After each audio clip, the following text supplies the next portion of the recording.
Pour la première fois de son histoire, l'Alpe d'Huez s'engage auprès du label Flocon Vert. Elle rejoint ainsi les 32 autres stations françaises dans cette démarche. L'objectif, engager et structurer la transition écologique de la station pour atteindre d'ici 2030 le zéro déchet. La caractérisation nous a permis de nous rendre compte que finalement les vacanciers c'était une petite partie des déchets qu'on retrouvait et il y en avait donc énormément qui viennent donc du BTP, énormément qui viennent des restes des domaines skiables, de tapis, de jalons et qui vont en fait se transformer petit à petit en microplastiques. La station n'a toutefois pas attendu la signature de cette charte pour débuter sa transition écologique.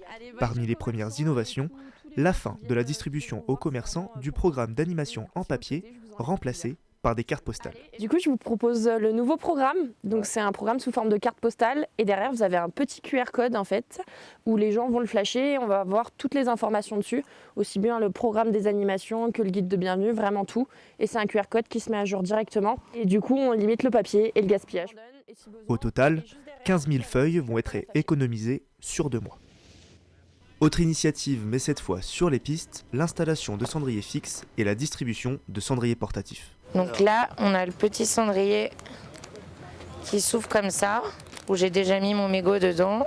Cette initiative a pour but de réduire de 50% le nombre de mégots retrouvés lors du nettoyage de l'intersaison au mois de mai. Toujours sur les pistes, mais de nuit, les dameuses œuvrent dans l'ombre pour remettre à neuf les pistes de ski utilisées dans la journée.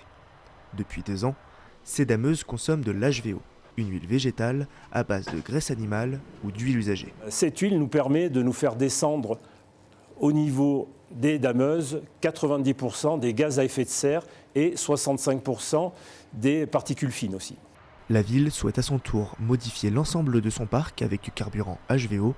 Pour obtenir son premier flocon vert, l'Alpe d'Huez doit poursuivre cette série d'initiatives pour répondre aux 20 critères du label.